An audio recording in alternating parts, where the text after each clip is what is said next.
Vamos a tener el día de hoy nuestra exposición bíblica. Estamos con la base en Santiago capítulo 2.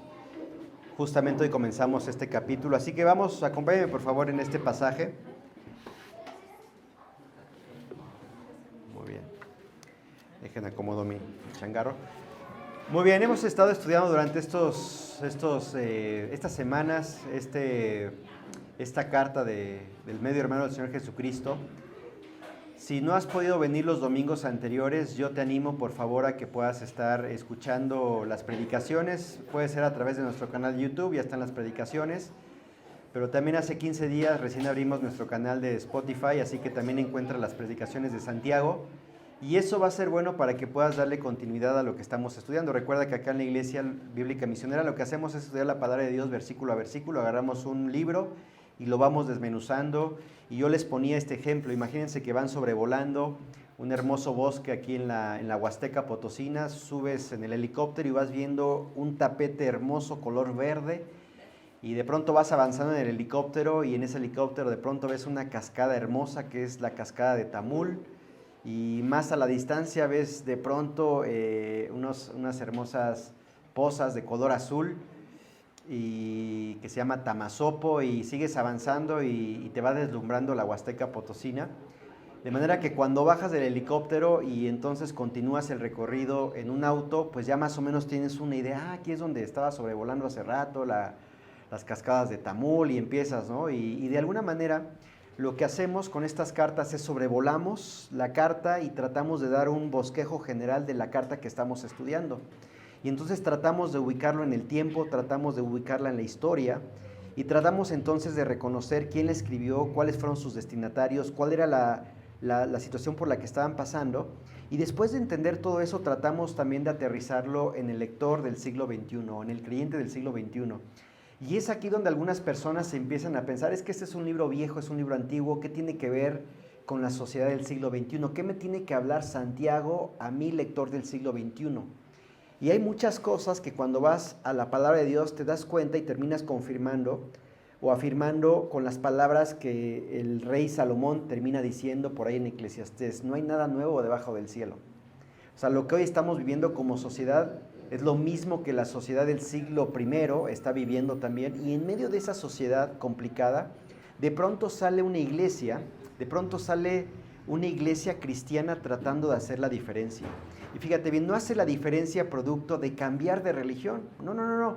Hace la diferencia de producto de que Dios vio a ciertas personas y escogió a ciertas personas para cambiar en ellos su estilo de vida, a través de la palabra de Dios. Aún eso no significó que la cosa para ellos iba a ser color de rosa, no, muchas veces significó que las cosas para ellos en su vida personal, en su vida familiar, quizás no fueran lo mejor.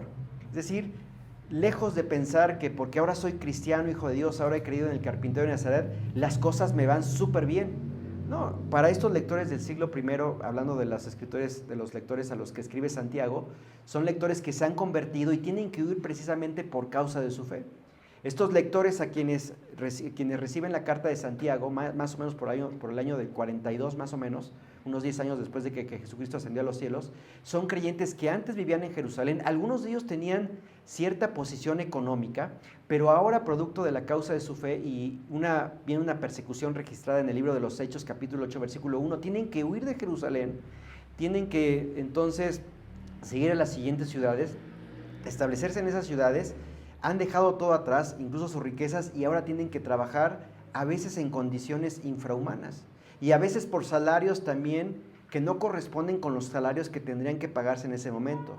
Entonces son unos creyentes que la verdad no la están pasando bien, y por esa razón Santiago, quien es en ese momento el pastor en la IBM Jerusalén, en ese corazón pastoral les escribe y les dice: hermanos, ánimo, tenemos que seguir adelante, ustedes fueron escogidos, yo sé que tienen ahorita una situación muy complicada, pero recuerden que después de todo, Dios no se ha olvidado de ustedes, Dios no se ha olvidado de nosotros. Ahora, si eso lo trasladas a nosotros como lectores del siglo XXI, nosotros no estamos viviendo las situaciones adversas a las que ellos están afrontándose, pero sin lugar a dudas sí estamos viviendo por tentaciones, sí estamos viviendo a veces por pruebas que a lo mejor no tiene que ver nada con estos lectores, pero al final del día son pruebas que nos permiten de alguna forma acrecentar nuestra fe. Entonces, por esa razón, cuando vemos la epístola a Santiago, lo que nosotros tenemos que entender es, hay cosas que nosotros tenemos que tomar bien en serio y reconocerlas en nuestras vidas. Cuando llegas al capítulo 2, fíjate, todo el capítulo 1 la semana pasada ya terminamos de analizarlo. Y todo el capítulo 1, yo les animo siempre a que lo puedan estar leyendo para que puedan entonces ustedes más o menos saber de qué tratamos el día de hoy en el estudio. Pero cuando terminas el capítulo 1 te das cuenta que Santiago está hablando de manera personal a cada creyente. Por ejemplo, fíjate, abran sus Biblias ahí en Santiago. En el capítulo 1 vamos a dar un recorrido rápido. Santiago está ya casi al final, o sea, si no sabes cómo ubicarlo, pues vete al libro de Apocalipsis y ahora sí que de atrás para adelante vas a encontrar la epístola a Santiago, vas a encontrar las epístolas de Pedro y después vas a llegar, antes de Santiago va a estar Pedro, y llegas a Santiago capítulo 1 y dándole un repaso, dice la palabra de Dios en el versículo 2 del capítulo 1, dice: hermanos míos, tened por sumo gozo cuando os halléis en diversas pruebas. Y por esa razón, cuando dice la palabra diversas, algunos dicen que esto tiene que ver con la multidiversidad de pruebas. No habla solamente de una prueba en específico. Para ellos lo que están viviendo es una situación de pobreza. Pero puede ser que estés viviendo una situación de pobreza, como puede ser que estés viviendo la pérdida de un ser querido. Como puede ser que estés viviendo quizás el hecho de que ya no tienes hoy el trabajo que tenías el año pasado. Como puede ser a lo mejor una situación económica que no la estás pasando nada bien. No sé cuál es tu prueba, pero por eso Santiago dice: hermanos míos, tened por sumo gozo cuando os halléis en alguna de tantas pruebas que te van a venir. Sabiendo, dice el versículo 3, sabiendo que la prueba de vuestra fe produce paciencia. Eres probado en tu fe y esa prueba, fe que no es probada, es una fe incierta. Entonces, fíjate cómo Santiago empieza a decirles el caminito de por qué vienen las pruebas. La prueba tiene la idea de poder probar tu fe y la prueba tiene un término finalmente. Después, continuando el versículo 5, dice: y si alguno de vosotros tiene falta de sabiduría, pídela a Dios. Dice: el cual da a todos abundantemente y sin reproche, y le será dada. Pero pida con fe, no dudando nada, porque el que duda es semejante a la onda del mar, que es arrastrada por el viento y echada de una parte a otra. No piense pues quien tal haga, que recibirá cosa alguna del Señor. Y después dice el versículo 8, el hombre de doble ánimo es inconstante en todos sus caminos. Esto ya lo estudiamos, no me voy a tomar el tiempo para decirte esto lo que significa, porque ya lo estudiamos. Sí te animo a que escuches las otras predicaciones, pero lo que quiero concretar en esto que te estoy diciendo es, este capítulo 1 va dirigido de manera personal a cada creyente a quien le está llegando la carta. Si bien está llegando a comunidades cristianas, todas ellas judías, porque la primera iglesia cristiana que se funda es con gente judía, estos creyentes están recibiendo las cartas en las diferentes congregaciones que se han establecido y cada uno de ellos está leyendo esta carta. A lo mejor se para el pastor que pastorea esa iglesia, lee esta carta diciendo: esta carta acaba de llegar de nuestro pastor en Jerusalén, Santiago, y la empieza a leer. Capítulo 1 es una exhortación de manera personal. No está necesariamente dirigida a toda la iglesia. Es una carta personalizada. Aquí podrías ponerle tu nombre. Querida Rosa, siéntete con alegría cuando estés en diversa prueba. Querido José, bienaventurado el varón que soporta la tentación, porque cuando haya resistido José la prueba, recibirás la corona de vida que Dios ha prometido a los que le aman. Querida Tania, cuando eres tentada, no digas que es tentada de parte, no digas que eres tentada de parte de Dios, porque Dios no puede ser tentado por el mal, ni Él tienta a nadie. Querido Irving, cada uno es tentado cuando de su propia concupiscencia es atraído y seducido. Luego entonces dice, la concupiscencia después que ha concebido da a luz el pecado, y el pecado, querido Armando, siendo consumado da a luz la muerte. Son instrucciones muy personales. Por cada 5 versículos, 3 de ellos son muy prácticos, porque Santiago es una carta muy práctica, no es una carta teológica. Hace rato uno de los cantos hablábamos de Filipenses 2, tomándolo como base. Filipenses 2, quien le escribe el apóstol Pablo, es un capítulo muy profundo. Te habla del 100% Jesús, te habla 100% hombre, 100% Dios. Unión hipostática, son conceptos muy profundos, pero Santiago no es así. Santiago es una carta muy práctica. Acabamos el mes de junio. Yo les animé a que lean un capítulo por cada día. Entonces acabamos el día 30 y el día 30 tuvieron que haber leído el Proverbio capítulo 30. Y muchos de ustedes me siento gozoso porque estuvieron siendo constantes en su lectura. Y te diste cuenta que Proverbios son capítulos muy, muy prácticos. Muy pocas veces habla de Dios, en realidad te habla del temor a Dios, pero es un libro muy práctico. Bueno, Santiago tiene su base en los Proverbios. Recuerda que Santiago es judío. Recuerda también que a quienes les escribe Santiago son judíos que tienen en su cabeza lo que les enseñaron en la sinagoga. ¿Y qué les enseñaron en la sinagoga? Toda la ley de Moisés, 5 libros, Génesis, Éxodo, Levítico, Número, Deuteronomio, Proverbios, Eclesiastés, así que tienen en su mente todos los proverbios. Así que no les es ajeno a estos lectores escuchar lo que dice Santiago y lo relacionan con lo que ellos aprendieron en la sinagoga. Así que cuando tú lees Proverbios y cuando lees Santiago, a veces unos ponían ciertos proverbios en el grupo de WhatsApp y yo decía, es el Santiago capítulo 1, versículo tal del Antiguo Testamento. Porque te habla de la ira, te habla de la necedad, te habla de tantas cosas, ¿no? Pero vuelvo a repetir, hasta ese momento capítulo 1 es muy personalizado, pero cuando llegas al capítulo 2, que es justamente con el que comenzamos el día de hoy, ya es como dirigido a la iglesia. Va dirigido a la iglesia, ya no solamente a un individuo, está dirigido a un grupo. A un grupo que Santiago no le dice iglesia. Aquí tengo mi café, mi querido. Mira, si quieres nada más échame la mano con esta agua porque es alguna de las coristas. Bueno, igual por las dudas, nunca falta.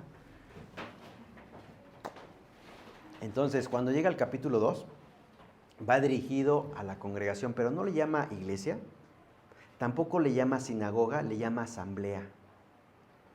Ahora, ¿te acuerdas, si viste los devocionales que arrancamos de Eclesia? Te decía que la palabra asamblea tenía su raíz en el griego.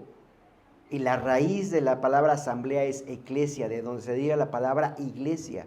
Hoy nosotros tomamos iglesia y la entendemos como algo espiritual, como algo religioso. Vamos a la iglesia.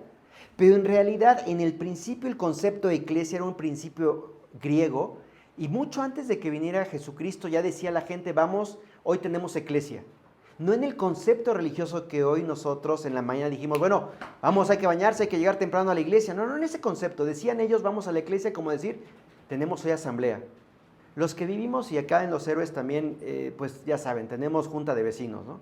Y de pronto dice el vecino, está la presidenta del comité y dice, hoy tenemos asamblea. Si vivieras en los tiempos de los griegos dirías, hoy tenemos eclesia. Era una asamblea política, podía ser. Y entonces la gente salía de la ciudad y entonces se agrupaba y tenía la asamblea y empezaban a tomar decisiones fuera de la ciudad. Y eran decisiones que tenían trascendencia posiblemente en la ciudad de la cual ellos eran en ese momento ciudadanos. A veces esas decisiones se tenían que tomar fuera de la ciudad porque correspondía quizás hacer un golpe de estado contra el que en ese momento estaba gobernando. En ese momento los griegos entonces habían repartido el pastel, aquí decimos presidentes municipales, había ciudades, pero en lugar de decir presidente municipal el título era tiranus, de donde viene la palabra tirano. Porque este gobernante se sobrepasaba con su poder y entonces abusaba de los impuestos, abusaba entonces también de los ciudadanos y los ciudadanos se replegaban y decían, tenemos que hacer una eclesia, una asamblea. En esa asamblea, fuera de la ciudad, para que no escuchara, decían, la cosa no va bien, tenemos que hacer un golpe de estado. Los sacados fuera. Por esa razón, cuando Jesucristo lleva a los discípulos al norte del mar de Galilea, los lleva a la puerta de los Hades y dice, Pedro, sobre esta iglesia edificaremos, tú serás el representante de la iglesia. No está diciendo que va a ser el primer papa, está diciendo, somos una asamblea, somos un movimiento. Esto es importante entender porque cuando Santiago escribe esta carta, las iglesias recién están comenzando.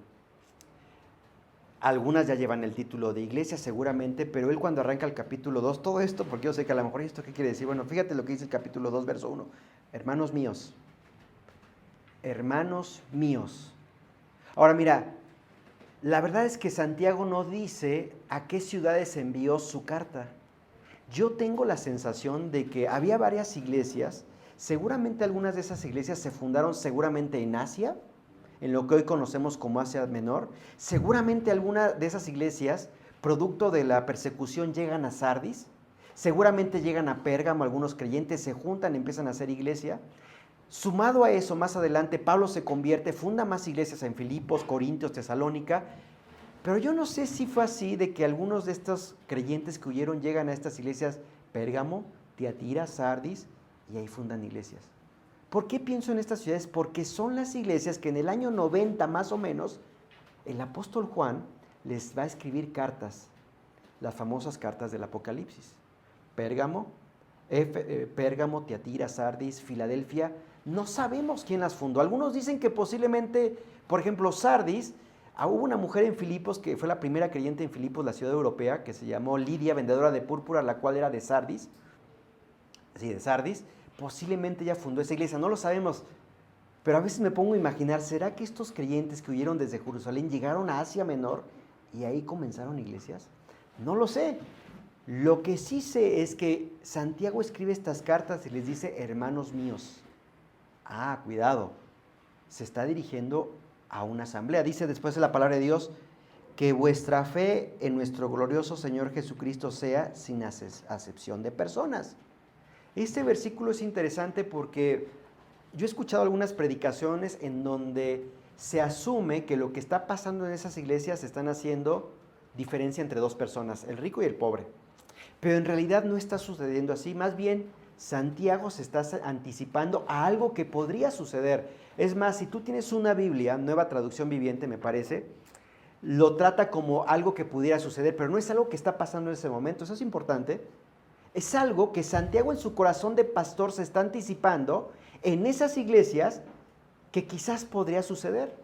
Ahora, ¿qué es lo que podría suceder? Acepción de personas, pero ¿cómo? Dice, porque si en vuestra, y ahí usa la palabra congregación, si en vuestra asamblea, si en vuestra iglesia, pero no le da todavía el concepto de iglesia como Pablo sí lo va a hacer en las cartas a las que escribe.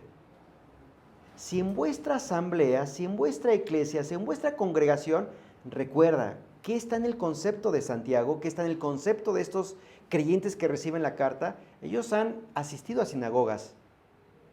Ahora, ¿cómo funciona una sinagoga, querido hermano? Hoy nunca he estado en una sinagoga ahí en Polanco, que es donde mayormente se concentran, aquí en Ciudad de México. Pero si tengo que hablarte de las sinagogas de aquellos primeros tiempos, recuerda que las sinagogas, tú vas al Antiguo Testamento y no aparece el concepto sinagoga. El último libro que se escribe va a ser, me olvidé, el último, antes de Mateo hay un libro que se llama, después búsquenle, me olvidé ahorita el nombre, pero es el último libro que aparece. En ningún libro del Antiguo Testamento, que son 39, aparece la palabra sinagoga, porque no existían. Entre Malaquías, ya me acordé el nombre de este último libro, y Mateo, hay 400 años de silencio. Dios no habló, no se escribió nada inspirado por Dios. Sí se siguió escribiendo la historia del pueblo de Israel. Si tú tienes una Biblia católica, te animo a que la conserves y ahí en la Biblia católica te vas a encontrar algunos libros más. Macabeos, por ejemplo. Bueno, Macabeos, primera y segunda de Macabeos, te registra históricamente hablando lo que sucedió en esos 400 años de silencio. En ese momento el imperio que está dominando es el imperio griego. Y entonces de pronto llega un general griego, Antíoco Epífanes, llega a Jerusalén y hace un sacrificio en el templo de Jerusalén de un puerco, un animal inmundo para los judíos.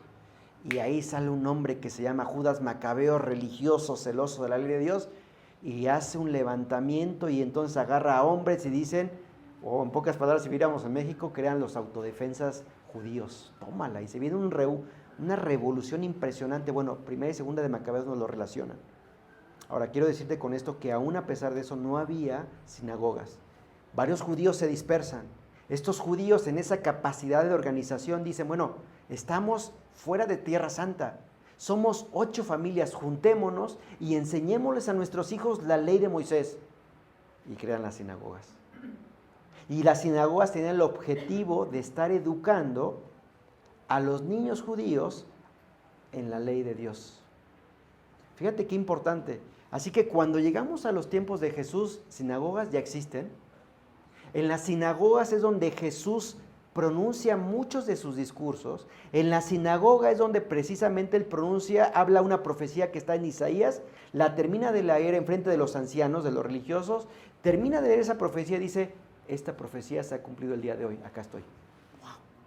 Ahora, en estas sinagogas la disposición era la siguiente, eran edificios, algunos edificios eran eran bonitos edificios, de acuerdo a la capacidad económica de estos judíos. Algunos edificios no eran la gran cosa, pero funcionaba precisamente para lo que había sido diseñado, para enseñar la ley de Dios. Entonces de pronto tenía una pared donde estaban los libros de la ley de Dios. No eran libros como los que hoy conocemos, había rollos. Y de pronto entonces se paraba el rabino, agarraba un libro, lo extendía y lo empezaba a leer. Ahora, la disposición de estas sinagogas había pocas sillas en realidad. Estas pocas sillas eran precisamente ocupadas por gente judía de abolengo. No podía entrar cualquiera. Entraban judíos o convertidos judíos. Gentiles que habían decidido seguir la fe judía. Pero estas sillas estaban reservadas para aquellas personas que venían con ropas hermosas, quizás con ropas de colores, que aparentaban algunos de ellos riqueza. ¿Por qué aparentaban riqueza? ¿Cómo te dabas cuenta que había o tenía varo esta persona, en términos vulgares el día de hoy? Porque esta persona llevaba anillos. En la antigüedad la forma de mostrar sus riquezas eran anillos en cada dedo.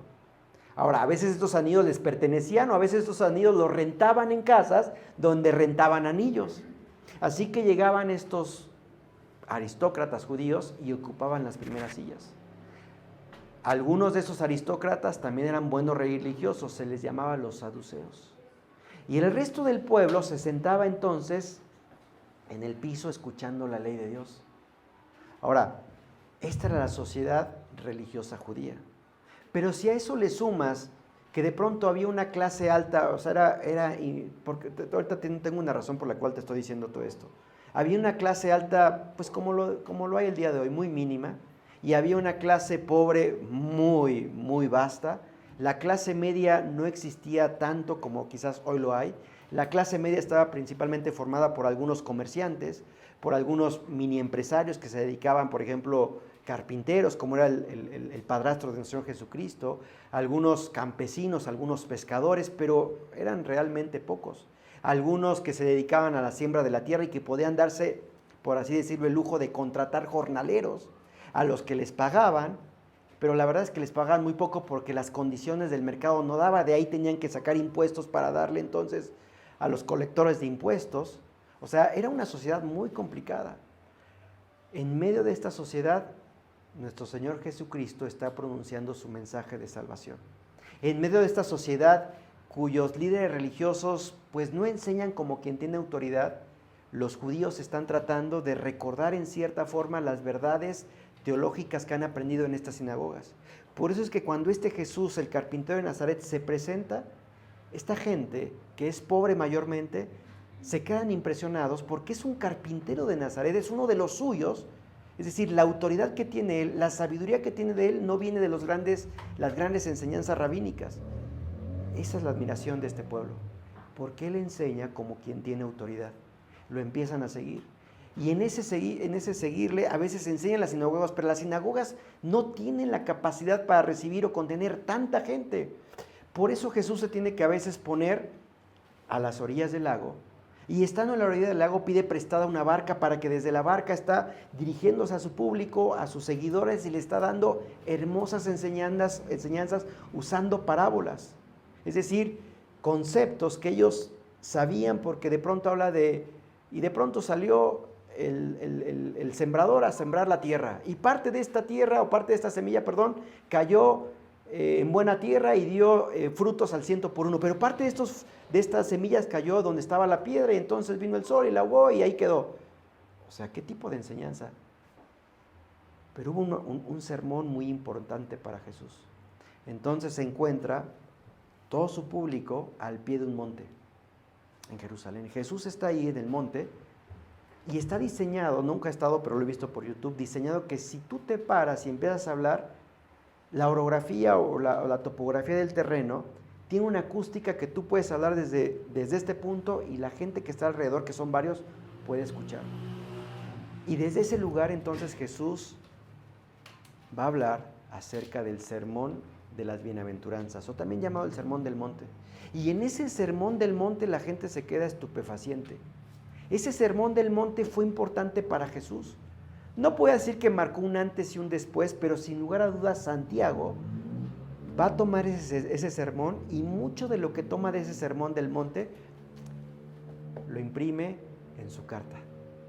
Entonces, cuando nosotros arrancamos el capítulo 2, algunos de estos pasajes o de estas palabras dadas en el Sermón del Monte, las trae a colación para que escuchen sus lectores de ese siglo. Ahorita vas a ver. Entonces, fíjate, con todo eso en mente, tenemos la iglesia. Tenemos que el capítulo 1, Santiago habló a cada uno de manera personal. ¿Cuál es tu tentación? ¿Cuál es tu lucha? ¿Eres religioso? Pero capítulo 2 se dirige a la congregación, a la iglesia. Y entonces en el versículo 2, porque si en vuestra congregación entra un hombre con anillo de oro y con ropa espléndida, y también entra un pobre con vestido andrajoso, ¿qué es lo que hay? Mayormente pobres. Dice el versículo 3, y miráis con agrado al que trae la ropa espléndida y le decís, siéntate tú aquí en buen lugar, y decís al pobre, estate tú allí en pie o siéntate aquí bajo mi estrado. ¿Ves qué está teniendo en su mente Santiago? Una sinagoga. Una sinagoga. ¿Por qué trae a colación esto Santiago? Porque sabe que estos judíos están acostumbrados, aun cuando son creyentes, escogidos por Dios por la palabra de verdad, no significa que en el trayecto de su vida cristiana se equivoquen, no tengan un discernimiento bíblico como tú y como yo. Un día conocimos al Dios real que recién hace rato entonábamos. Un día empezamos a caminar en el Señor. Un día empezamos a estudiar la palabra de Dios. Un día Dios, por su buena voluntad, nos hizo renacer por la palabra de verdad. En mi caso fue en 1991. Y entonces empecé a caminar, pero del 91 al 2023 te puedo decir que en ocasiones me he desviado. Te puedo decir que en ocasiones he adoptado el pensamiento de este mundo. O te puedo decir que en ocasiones la sociedad ha hecho en mi mente o ha forjado un pensamiento que no va alineado con la palabra de Dios. Así que Santiago, en su corazón de pastor, sabe que estos creyentes, que hoy por hoy o hasta ese momento no tienen epístolas como las que hoy nosotros tenemos, saben que pueden ser conquistados nuevamente por el pensamiento de esta sociedad. ¿Y cuál es la sociedad de la cual ellos están saliendo y todavía forman parte de él? Fíjate bien, ellos ya salieron de esa sociedad, pero todavía forman parte de la sociedad, es diferente. Y en esa sociedad en la que ellos están acostumbrados es, voy a la sinagoga. ¿Qué veo en la sinagoga? Hay acepción de personas. De pronto llega una persona que tiene vestidos esplendorosos, anillos, y yo he visto a los líderes religiosos que son diferentes en su trato para con ellos que para con los pobres. Yo mismo lo viví. Cuando llegaba a la sinagoga, entonces iba con mis vestidos andrajosos porque no daban para más. No había Shein, no había esto, ropa fast, moda rápida. Era lo que había y te dabas cuenta. Ah, mira, pues ahí hay lugar, siéntate al estrado, siéntate en el piso. Ah, mira, llegó esto. No, mira, acá tenemos estos lugares. Adelante, échale ganas. Deuteronomio capítulo 10, versículo 17 dice, porque Jehová vuestro Dios es Dios de dioses. Eso se escribió en el Antiguo Testamento. Es algo que ellos saben porque han ido a la sinagoga. Dice, y Señor de señores, Dios grande, poderoso y temible, que no hace acepción de personas. Después dice el versículo 18, que hace justicia al huérfano y a la viuda. ¿Te acuerdas cómo acabamos el capítulo 1 la semana pasada? ¿Alguno se cree religioso? Visite a los huérfanos, visite a las viudas. Era un acto de amor, o sea, todo lo que... Había clases sociales, la clase alta, la clase media, muy poquita, clase baja, y después tenía los menesterosos. Hasta abajo, las huérfanas y las viudas. Visítalas. Esto lo sabían estos judíos. Dios no hace acepción de personas. Dios hace justicia al huérfano y a la viuda, que ama también al extranjero dándole pan y dándole vestido. Versículo 19, amaréis pues al extranjero porque extranjeros fuisteis en tierra de Egipto. O sea, no era algo nuevo para ellos. Era algo que ya desde el Antiguo Testamento ellos estaban advertidos. Ahora, cuando tú lees Mateo 22, versículo 34, fíjate bien lo que dice la palabra de Dios. Entonces los fariseos, oyendo que había hecho callar a los saduceos, se juntaron a una. Aquí tenemos dos clases religiosas, los fariseos, pero hay fariseos que son pobres y se las dan de ricos. Y hay saduceos, en realidad los saduceos ya eran ricos de abolengo, ricos de familias de abolengo, que amaban la ley de Dios aparentemente. Dice la palabra de Dios, continúa verso 35, y uno de ellos, intérprete de la ley, preguntó para tentarle, diciéndole, maestro, ¿cuál es el gran mandamiento en la ley? Jesús le dijo, amarás al Señor tu Dios con todo tu corazón y con toda tu alma y con toda tu mente. Eso está en Deuteronomio 5. Este es el primero y gran mandamiento, y el segundo es semejante. Amarás a tu prójimo como a ti mismo. De estos dos mandamientos depende toda la ley y los profetas. O sea que tiene que ver la ley de Dios con el amor al prójimo. Llegas a Lucas capítulo 20, versículo 45, dice, y oyéndole todo el pueblo, dijo a sus discípulos, guardaos de los escribas, discípulos, que gustan de andar con ropas largas y aman las salutaciones en las plazas y las primeras sillas en las sinagogas y los primeros asientos en las cenas, que devoran las casas de las viudas y por pretexto hacen largas oraciones, estos recibirán mayor condenación. ¿Y sabes por qué? Porque los escribas dependían de alguna forma de la caridad de otros. Los escribas eran las fotocopias humanas de aquella época. Quiero tener el libro de Génesis. ¿Cuál escriba me recomiendas? Anda con este Irving, es un buen escriba. Y entonces Irving le daba la chamba. No cobraba por la ley, tú le dabas una ofrenda. Él aprovechaba su situación para decir, oye, pues invítame un día al maná, ¿no? Y ahí para comer. O sea, él vivía de eso. Y de pronto, teniendo esa aparente autoridad, una mujer quedaba viuda, no, pues de aquí aprovecho. Y se enriquecía a través de lo que el esposo de esta viuda dejaba. Sacando como charalosa, su charola, no, soy policía judicial de la Ciudad de México, no, soy escriba. Si me escuchan judicial, bueno, estoy hablando de los años 80 cuando estaba el negro Durazo, hoy no sucede así. ¿Okay? Por eso Jesús les apunta con el dedo en la llaga, cuídense de los escribas. Ahora, esta es la sociedad que impera en ese momento. Santiago sabe que es posible que estos creyentes se dejen seducir por esta sociedad nuevamente. Ahora mira, ¿cuál sería la base bíblica para decir esto que estoy diciendo? Pablo dice en su segunda carta a Corintios, creo que es en el capítulo 7, no recuerdo el versículo bien, pero dice el apóstol Pablo a los creyentes en Corintios, tengo miedo que así como la serpiente con su astucia engañó a Eva, así vosotros sean engañados por Satanás. Sus sentidos sean extraviados. Familia, miren, somos hoy creyentes hijos de Dios, pero eso no significa que nosotros como iglesia nos dejemos seducir por esta sociedad.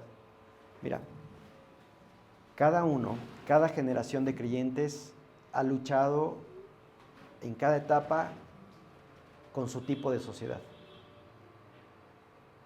Yo te di hace rato una pincelada de la sociedad judía.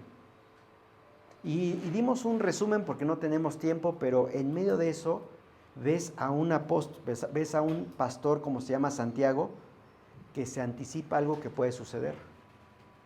Si yo tuviera que ser, si yo soy pastor, ¿qué me tendría que anticipar para con ustedes? Él se anticipa algo que él sabe que han visto mientras estuvieron en Jerusalén.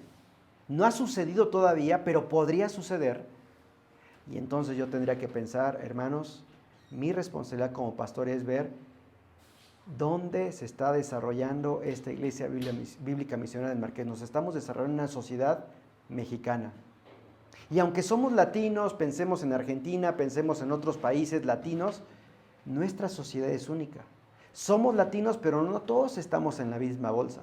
Nuestra sociedad mexicana es tan diferente a la sociedad ecuatoriana, por ejemplo. Nuestra sociedad mexicana es tan diferente a la sociedad en Centroamérica, como también es diferente a la sociedad en Estados Unidos.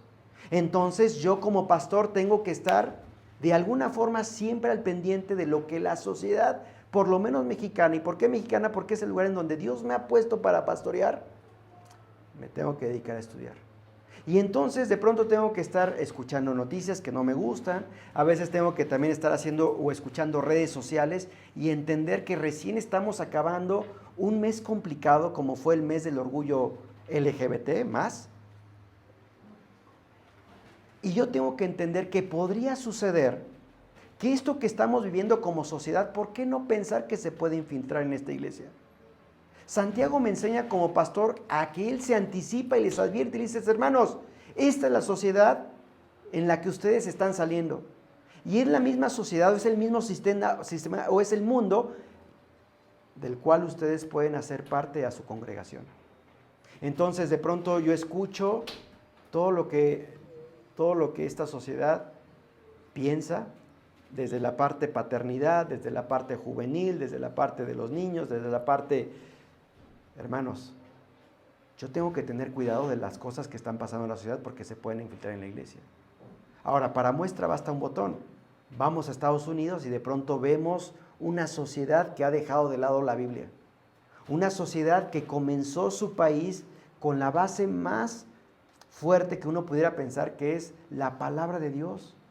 Estábamos mi esposa y yo en Virginia visitando un matrimonio, fuimos a una iglesia bautista, y en esa iglesia bautista, una iglesia antigua, bancas todavía que se conservan, han puesto placas en la parte posterior de las bancas, y dice, este es el lugar que ocupaba George Washington. De pronto sigues avanzando, este es el lugar que sentaba Abraham Lincoln. Esas personas que fueron el pilar de una sociedad americana fueron creyentes. Las mejores universidades hoy americanas, piensa en una universidad, Harvard, comenzó siendo una escuela cristiana. Y podríamos seguir avanzando en Estados Unidos, en Inglaterra, Oxford, cristianas. Pero poco a poco se fueron dejando influenciar por la sociedad y dejaron de ser cristianas o con base cristiana para convertirse en buenas universidades, pero que han dejado de lado su fe cristiana, que fue precisamente con la cual comenzaron. Familia, Santiago escribe, ¿qué va a pasar si el día de mañana hay un escenario como el que ustedes ya han vivido? ¿Van a hacer acepción de personas? Familia, ustedes salieron de una sociedad idólatra, ustedes salieron de una sociedad que tiene ídolos de diversas formas, y ya no hablemos de los ídolos vintage, el San Juditas que pones de cabeza, esos ya están buenos, pero ya la verdad están pasados de moda. Hoy hay ídolos que han tomado otras formas. Hoy hay ídolos, por ejemplo, que tienen forma de dinero. Hay ídolos que tienen forma de me voy a superar, cosa que no está mal, pero a veces eso pasa a ser el primer lugar en tu vida. Hay ídolos en forma de sexo, porque un ídolo lo que trata de hacer es llenar el hueco que está solamente o tiene la forma de Dios. Tú tratas de llenar ese vacío a través del ídolo del sexo, del ídolo del dinero, del ídolo de la droga, del ídolo del materialismo, ¿ves? Ya ni siquiera hablamos de los ídolos vintage. Son esos ídolos que se han ido introduciendo en tu corazón y tú no te has dado cuenta, pero que terminas adorándolos y los pones en el altar del sacrificio, pones a tu familia en el altar del sacrificio por tu ídolo. Esa sociedad es a la que nos estamos enfrentando. Esa es la sociedad que yo tengo que tratar de discernir, leer y entender. Híjole, no la tienen fácil nuestros hijos. Y de pronto entonces ves un canal de YouTube y te sale en el mes del orgullo gay Walmart, orgullosamente inclusivos. Es la palabra de moda. Hazte progre, dijo Disney. Hazte progre, dijo Target, una empresa que compite con Walmart, está en Estados Unidos, supermercado. Hazte progre. Y entonces entrabas a estas tiendas comerciales y tenían un stand para niños de ropa con arcoíris y con frases acá y todo. Niños, esa es nuestra sociedad. Hazte progre y vuélvete pobre. Porque se han dado cuenta, Disney tenía una directora de inclusividad y dijo, mi meta es meter personajes LGBT. Y tú tienes que ver la película de Buzz Lightyear, por ejemplo. Tantas otras películas que nos han... Y ahora, ojo, amamos al prójimo, ¿eh? El problema es que si no te has dado cuenta, es que ahora nos están tratando de convencer de algo que es pecado, familia. Y entonces cuando uno habla verdad, no, es que eres un retrógrada, no. Y entonces las acciones de Disney han bajado y tuvieron que despedir a esta mujer. No sabes qué, vamos a regresar a lo que sabemos que siempre ha funcionado. Hazte progre y vuélvete pobre. Target dijo, listo, Nel, vámonos de acá. Bud Lightyear se le ocurre sacar un comercial, en la sociedad americana te estoy hablando, en donde uno de estos transgénero agarra la botella y ¿sabes lo que hicieron? Le hicieron un boicot a Bud Lightyear, Bud Lightyear, no estoy confundiendo, a la cerveza esta, y entonces todos sus consumidores sacaron un hashtag fuera Bud, esta cerveza, Budweiser, y agarraban y les fue mal y han perdido millones. Hay que saber leer la sociedad. Hay que saber leer la sociedad. Porque eso mismo van a pasar tus hijos. Eso mismo vamos a vivir nosotros como sociedad. Ya lo estamos viviendo, hermanos. Así que tienes a Santiago leyendo lo que puede pasar quizás en esta congregación y les advierte, hermanos, ¿qué va a suceder si es que llegara a suceder algo que ustedes ya han visto? Que no les es ajeno para ustedes. ¿Cómo van a actuar? Discernimiento bíblico, pensamiento bíblico. Pero si no es una iglesia que está acostumbrada a leer la palabra de Dios, te vas a creer la mentira. Te vas a creer la mentira. Es que sí, pues ahora, ¿para qué casarnos cuando me puedo juntar? Probar si esta pareja me funciona. Y si me funciona bien y si no, no. A ver, brother, estamos mal.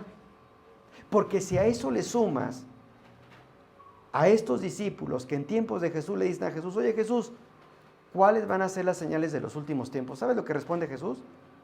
Como en los días de Moisés. A lo bueno le van a llamar malo, a lo malo le van a llamar bueno. La ciencia va a aumentar, la gente va a correr de aquí para allá. O sea, hermanos, yo como pastor, así como Santiago, me tengo que anticipar a lo que podría suceder en esta iglesia. Dice la palabra de Dios, versículo 4, no hacéis distinciones entre vosotros mismos y venir a ser jueces con malos pensamientos. Entonces les lanza una pregunta. Fíjate qué importante las preguntas. Preguntas son las que tendríamos que hacernos y a veces preguntas difíciles. A veces las preguntas se hacen necesarias para poder nosotros evaluar en dónde estamos. Acá entonces Santiago, si bien no ha pasado, pero les hace preguntas, chavos, ¿no están siendo distinciones entre vosotros, así mí mismos, y venís a ser jueces con malos pensamientos? Mira, a veces nos cuesta trabajo hacernos preguntas difíciles. A ver, pensemos un poquito en esto. ¿Por qué estudias lo que estudias? Para los que están estudiando.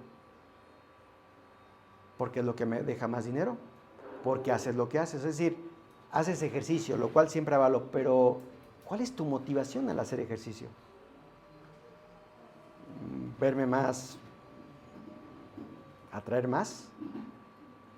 ¿O por salud? O sea, ojo, vuelvo a repetir, lo digo con mucho cuidado, pero háganse preguntas difíciles. Háganse preguntas difíciles de ¿por qué hago esto? ¿Por qué practico esto? ¿Porque esta sociedad me ha inculcado a hacerlo? Hermanos, preguntas son las que a veces nos hace falta generarnos en nosotros como creyentes y ya ni se diga como sociedad. ¿Por qué gasto en esto? ¿Porque quiero tener un coche mejor? Ahora, ojo, no está mal tener un coche mejor. Uno podría pensar, no, porque pues la verdad tampoco quiero invertir en un cacharro y me va a dejar, va a ser a la larga. Está bien, hazte preguntas difíciles. Hazte preguntas que te hagan realmente cuestionarte si realmente lo que estás haciendo es producto de una influencia de esta sociedad o porque realmente hay sabiduría en la decisión que estás tomando. Eso se llama discernimiento bíblico. ¿Sí te das cuenta? Todos tenemos o tendríamos que hacernos nuestras preguntas o dejarnos hacernos preguntas. O de pronto juntarnos con nuestros hermanos, tener las pláticas, juntarnos, comer, lo que quieras. Pero haz preguntas difíciles a tu hermano. A veces te vas a encontrar que no hay una respuesta que justifique la decisión que están tomando. ¿Por qué no vienes a la iglesia? Podría ser una. Cuya respuesta podría ser es que tuve una semana muy cansadora y el domingo es para descansar. Está bien, porque esta sociedad te ha enseñado a través de Fernanda Familiar, a través de podcast, mereces descansar. Bueno, pregunta difícil. Hermanos, háganse preguntas difíciles. Háganse preguntas difíciles. Santiago les está haciendo una pregunta que está atacando un poquito, y no ha sucedido todavía, Continuando con el verso 5, hermanos míos amados. Como soy su pastor, son amados, no lo hago en mala onda, hermanos míos amados. Oíd, ¿no ha elegido Dios a los pobres de este mundo para que sean ricos en fe y herederos del reino que ha prometido a los que le aman? 1 Corintios 1:26 dice, pues mirad, hermanos, vuestra vocación, que no sois muchos sabios según la carne, ni muchos poderosos, ni muchos nobles, sino que lo necio del mundo escogió Dios para avergonzar a los sabios, y lo débil del mundo escogió Dios para avergonzar a lo fuerte. Y lo vil del mundo y lo menospreciado escogió Dios, y lo que no es para deshacer lo que es, a fin de que nadie se jacte en su presencia. Entonces Santiago ahora le está haciendo una pregunta, hermanos. Si ustedes quieren agradar al rico, a ver, háganse otra pregunta. ¿No me escogió a mí Dios siendo pobre? ¿No Dios me tiene algo reservado mucho mejor que lo que la sociedad me puede ofrecer en este mundo que es pasajero? Por esa razón, más adelante Santiago va a decir, hermanos, ¿por qué dicen vamos, hagamos esto, trafiquemos? Si no saben, ustedes saben cómo es la vida que se desvanece. ¿Por qué dicen que hagamos si tú no sabes cuándo vas a morir al final del día? Santiago tiene que, antes de que continúe el capítulo 2, hacer preguntas. ¿Qué tanto la sociedad ha influenciado en sus vidas? ¿Qué tanto la sociedad ha influenciado en sus corazones?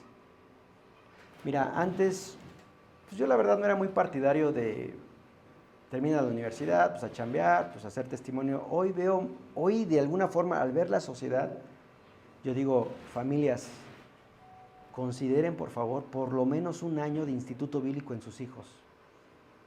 Por lo menos un año. Les va a hacer bien. No sabes la bendición que va a ser para ellos poder afirmar sus convicciones antes de entrar a un mundo laboral, a una sociedad que el que no tranza no avanza. Antes lo veía como, hoy lo veo, híjole, yo con mis hijos hemos hablado, chavos, si ustedes siguen por la línea de una escuela laica está bien, pero un año de instituto bíblico. Si optan por una universidad cristiana, no le veo necesidad de un año de instituto bíblico. Hoy la sociedad está tan avanzada, o sea, si yo tengo que evaluar, ustedes mismos, familia, no tengo que ser yo el que dé los ejemplos. Retrocede 20 años atrás, o sea, en los 2000, y evalúa cómo era la sociedad. Todavía había cosas que a lo malo llamaban malo y a lo bueno le llamaban bueno. Hoy ya no sabes la diferencia. Hoy basta con ver redes sociales, ponle un hashtag, orgullo LGBT, y dices, no manches, ¿dónde estamos parados nosotros hoy? Y tus hijos y tus nietos no la van a tener nada fácil. Por eso la importancia de tener discernimiento bíblico. Santiago les está exhortando, hermanos, háganse preguntas difíciles, evalúen sus decisiones, evalúen sus acciones.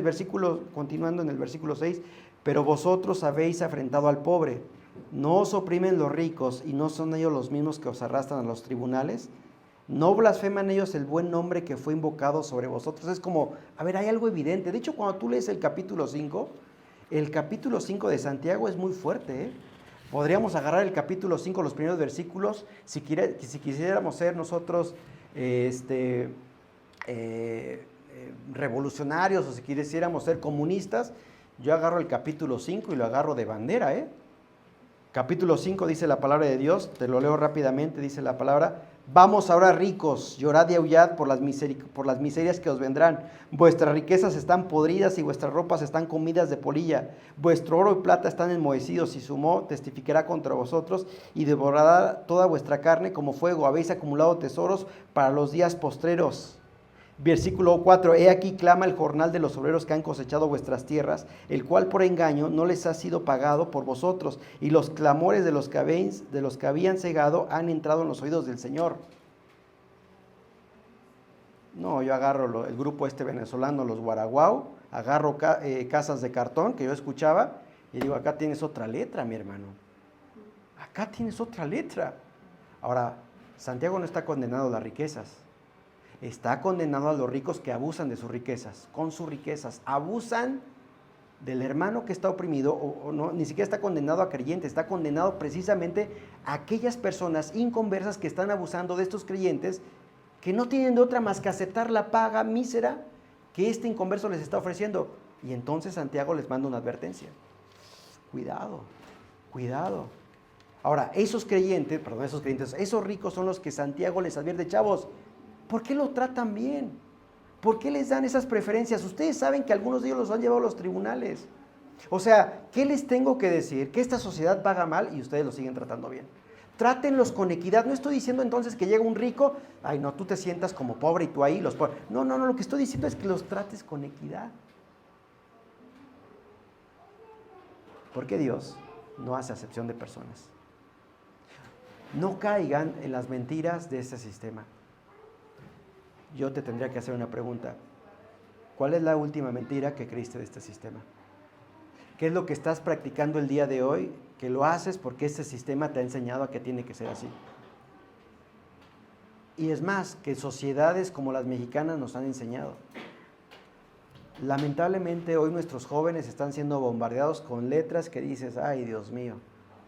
Entonces yo no logro entender a una feminista que se pronuncia que es profeminista y al mismo tiempo le está gustando las letras de Peso Pluma. Y digo, oye, brother, pues, o le gustan las canciones de Bad Bunny. O sea, yo en ese sentido digo, a ver, eres feminista, defiendes la ley, defiendes a las mujeres y escuchas cantantes que denigran a las mujeres. O sea, dices, ¿qué equilibrio hay acá? O sea, ¿me entiendes? Esa es nuestra sociedad, que se contradice. O sea, ¿qué más te tengo que decir, familia? ¿Qué más les tengo que decir? Que no ustedes vean, pero que de alguna forma no se han tomado el tiempo para discernir y de pronto a tus niños les permites escuchar cosas que dices, híjole, pues yo no sé si te va a hacer bien. Pero si no ve el ejemplo en tu casa, pues ni cómo ayudarte. ¿Sí me entiendes cómo es un todo? O sea, no es que yo puedo juzgar a esta chica que escucha Bad Bunny, que denigra a la mujer y lo que quieras y bla, bla, bla, y que dice, no, es que somos feministas, hay que defender a la mujer. Pero yo no estoy tan lejos de también practicar eso. Enseñas lo que sabes. Enseñas lo que sabes, pero reproduces lo que eres. Y Santiago está haciendo una advertencia. No ha pasado todavía. Cuando cierra el año 90 del primer siglo, entonces Juan, inspirado por el Espíritu Santo, escribe a las 7 iglesias.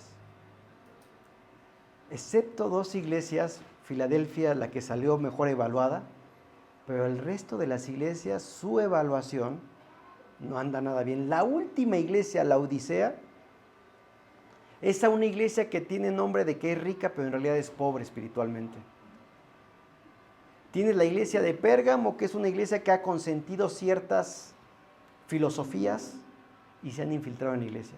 Tienes a otra iglesia que ha permitido una tal Jezabel, o sea, Jezabel como concepto, una mujer que ha arrastrado a los varones por pecados inimaginables. Y es el primer siglo. Así que como iglesia, ¿no crees que nosotros podemos también permitir que el mundo entre? Sí, por supuesto. Ahora, no va a ser de manera grupal, va a ser de manera primeramente individual. Entonces, cuando tú te dejas contaminar por lo que este sistema te ha dicho, vas a estar en este lugar y vas a cuestionar la palabra de Dios. Y vas a terminar después negando la palabra de Dios. En pocas palabras, lo que va a hacer Satanás es primero poner en duda la palabra de Dios. ¿Con qué Dios te ha dicho, Eva? Vas a seguir alimentando tu mente con todo lo que esta sociedad te ofrece el día de hoy y vas a terminar negando la palabra de Dios, así como Satanás le dijo a Eva, no te va a pasar nada. Y tú vas a terminar creyendo, no me va a suceder nada.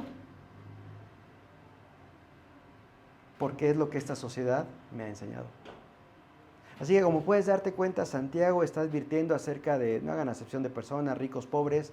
Yo te puedo decir que en México si bien hay racismo, porque lo hay, pero yo he visto racismo más fuerte en Estados Unidos, he visto racismo más fuerte, por ejemplo, en Perú. Ahí sí he visto racismo entre clases sociales. O sea, digo, híjole, no, aquí están bravos, están bravos. No voy a decirte que nosotros estamos como perita en dulce, no, porque también tenemos cierto racismo.